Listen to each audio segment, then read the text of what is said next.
Shalom saudara yang dikasih dalam Tuhan. Bersyukur karena hari ini saya dapat kembali menyapa setiap umat Tuhan dimanapun Bapak Ibu Saudara berada melalui program Bible and Coffee. Saudara yang dikasih dalam Tuhan, kita mau siapkan hati kita untuk memulai hari ini bersama-sama dengan Tuhan Yesus melalui firman-Nya, karena ada janji yang diberikan buat setiap kita. Carilah kerajaan Allah serta kebenaran-Nya terlebih dahulu, maka semuanya akan ditambahkan dalam kehidupan kita. Kita percaya hidup kita itu Tuhan yang pelihara. Di sisi lain kita juga percaya bahwa hidup kita itu Tuhan yang tuntun. Dengan cara apa Tuhan menuntun kita? Tentu dengan perintah-Nya, dengan firman-Nya, dengan ketetapan-Nya. Itu sebabnya melalui program Bible and Coffee ini, saudara dikasih dalam Tuhan, saya kembali mengajak setiap kita untuk tetap tertanam dalam firman Tuhan, karena firman Tuhan yang akan menuntun kita, firman Tuhan yang akan menerangi jalan kita, dan pada akhirnya firman Tuhan yang membersihkan kehidupan kita untuk semakin lebih hidup memuliakan nama Tuhan. Dimanapun Bapak Ibu Saudara berada, jika saudara terberkati melalui program ini, saudara bisa bagikan kembali ke rekan-rekan saudara, keluarga, memilih melalui sosial media kita, sehingga pada akhirnya program ini boleh menjadi berkat bagi banyak orang. Haleluya. Kita berdoa, kita datang kepada Tuhan. Bapa, terima kasih karena hari ini adalah harinya Tuhan. Kami berterima kasih karena setiap hari kami ada karena kebaikan Tuhan, karena kemurahan Tuhan, dan karena kasih setia Tuhan. Sehingga kalau hari ini kami boleh dapatkan kesempatan untuk merenungkan firman-Mu, Roh Kudus berbicara bagi kami, berikan kami kekuatan, kesanggupan untuk juga menjadi pelaku firman-Mu. Di dalam nama Tuhan Yesus Kristus kami berdoa. Haleluya. Amin, amin. Puji Tuhan. Saudara dikasih dalam Tuhan, suatu kali murid-murid Yesus menyeberang terlebih dahulu, karena Yesus menyuruh mereka untuk menyeberang terlebih dahulu dengan perahu, dan Yesus sementara berdoa seorang diri. Namun dalam perjalanan murid-murid di tengah perahu, Alkitab mencatat mereka diombang-ambingkan oleh angin sakal, atau saudara dikasih dalam Tuhan, mereka sedang ada dalam kesusahan di tengah-tengah perahu. Lalu Alkitab mencatat di dalam Matius pasal 14 ayat 26 dan 27, ketika murid-muridnya melihat dia, jadi ketika keadaan kacau, keadaan penuh dengan ketakutan, murid-murid panik di tengah-tengah badai, di tengah-tengah angin sakal, Yesus berjalan. Saudara dikasih dalam Tuhan, Yesus berjalan di dalam badai tersebut, dan mereka panik, mereka takut, terkejut melihat apa? Alkitab katakan mereka melihat dia, Yesus berjalan di atas air. Mereka terkejut dan berseru, "Itu hantu!" Lalu berteriak-teriak karena takut. Tetapi kata Yesus, segera Yesus berkata kepada mereka, "Tenanglah, aku ini, jangan takut." Saudara dikasih dalam Tuhan, dalam keadaan yang kacau, dalam keadaan yang penuh dengan kekhawatiran, dalam keadaan yang penuh dengan kepanikan, seringkali kita juga sama seperti murid-murid tidak bisa melihat atau merasakan hadirat Tuhan. Murid-murid juga tidak bisa mengetahui bahwa ada Tuhan Yesus menuju kepada mereka, sehingga mereka berkata bahwa itu hantu. Mereka tidak bisa mendapati bahwa itu Tuhan menuju ke mereka. Kenapa? Karena ketakutan.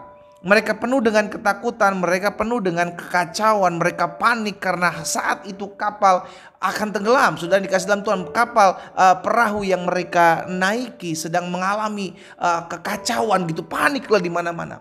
Nah, sudah dikasih dalam Tuhan, apa yang kita pelajari dari peristiwa ini?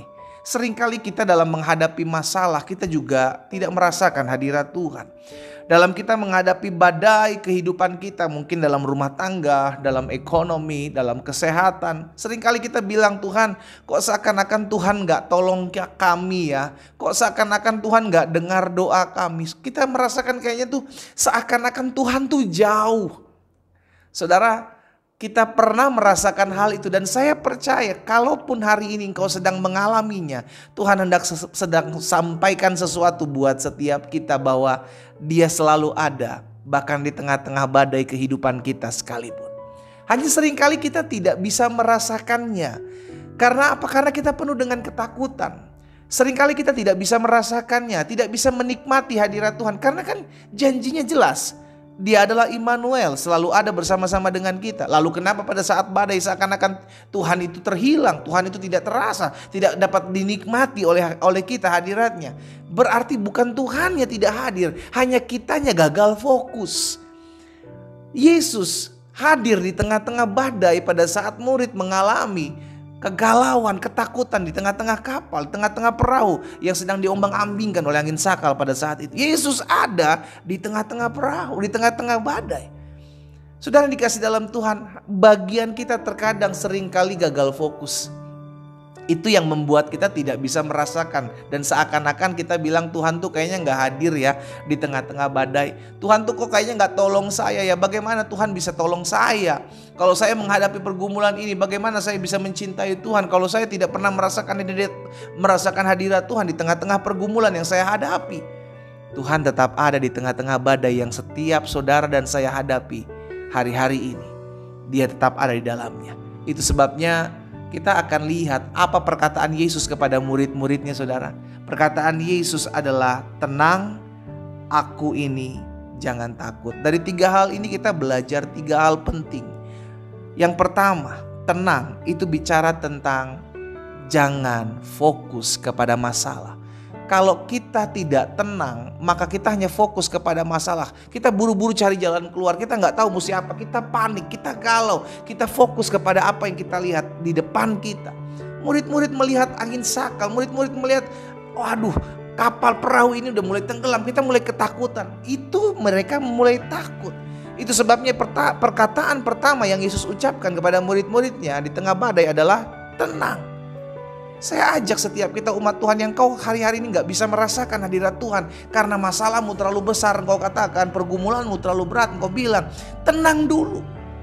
Alkitab jelas katakan dalam tinggal tenang terletak kekuatan kita. Tenang dulu, jangan panik. Kepanikan dalam pikiran, dalam hati kita, itu membuat kita gak bisa merasakan hadirat Tuhan.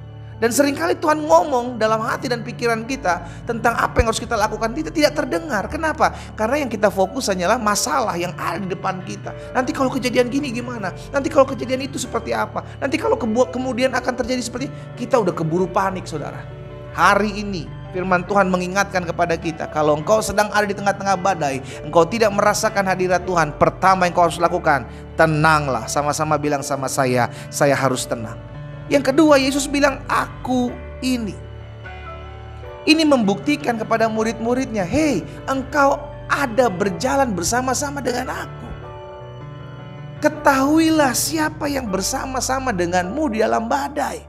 Bukan soal seberapa besar badainya yang kau hadapi. Mungkin kau berkata, tapi pendeta gak ngalamin sih, tapi pendeta gak ngerasain sih.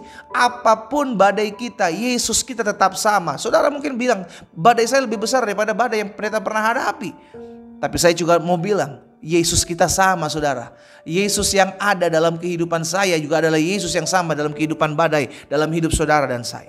Itu sebabnya jangan fokus kepada badainya, fokuslah kepada Yesus. Itu sebabnya perkataan kedua yang Yesus katakan kepada murid-muridnya di tengah badai adalah, aku ini. Itu membuktikan bahwa aku menguasai badai, aku ada di tengah-tengah badai, aku ada bersama-sama dengan kamu. Ketahuilah hari ini bahwa badaimu tidak pernah lebih besar dari Yesus yang ada bersama-sama dengan engkau. Amin. Yang ketiga, jangan takut. Apapun yang kau hadapi hari-hari ini, ketahuilah, ketakutan hanya akan mendatangkan kehancuran. Belajar mulai berani menghadapi apapun, karena engkau tidak pernah berjuang sendiri. Jangan takut, Pak. Jangan takut, Bu. Hadapi. Kalau masalah itu Tuhan izinkan terjadi dalam hidupmu, jangan takut. Engkau tidak pernah berjuang sendiri. Kuncinya 3 hal ini. Kalau engkau sedang ada dalam badai, engkau sedang ada dalam kegalauan di hatimu, engkau tidak merasakan hadirat Tuhan, 3 hal ini lakukan. Pertama, tenang. Tenang. Yang kedua, ketahuilah bahwa ada Yesus berjalan bersama-sama dengan engkau. Badaimu tidak pernah lebih besar daripada Yesus kita. Amin. Dan yang ketiga, jangan pernah takut. Apapun masalahmu, hadapi. Karena engkau tidak pernah berjuang sendiri. Kita akan kembali merasakan hadirat Tuhan. Kita akan kembali melihat bahwa kuasa Tuhan dapat menaklukkan badai yang ada dalam kehidupan kita. Kita berdoa, kita datang kepada Tuhan.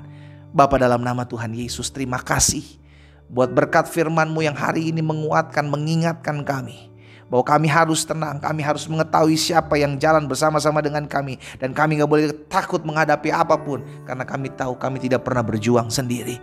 Tuhan, hamba berdoa buat setiap umat-Mu yang hari-hari ini mungkin tidak lagi merasakan hadirat Tuhan, oleh karena mereka merasa badai terlalu besar, oleh karena mereka masalah pergumulan, tekanan hidup terlalu kuat. Hari ini hamba berdoa dalam nama Yesus, satu persatu Tuhan jamah, sehingga mereka kembali merasakan hadirat Tuhan, mereka kembali merasakan kedekatan, keintiman dengan-Mu. Di dalam nama Yesus, yang lemah, berbeban berat, takut, khawatir, cemas, aku berdoa dalam nama Yesus, mereka kembali mendapatkan hadirat, kuasa, impartasi sorga terus mengalir dalam hidup mereka. Bahkan mereka yang sakit Tuhan jamah dan sembuhkan oleh bilur-bilur-Mu. Terima kasih Allah, berkat-Mu ada atas setiap kami. Dalam nama Yesus Kristus Tuhan kami berdoa, haleluya, amin. Kita nikmati kopi kita, saudara. Kita dapat tetap terus menikmati hadirat Tuhan, bahkan di tengah-tengah pergumulan, di tengah-tengah badai hidup sekalipun, karena Dia tetap ada bersama-sama dengan kita. Tuhan Yesus memberkati.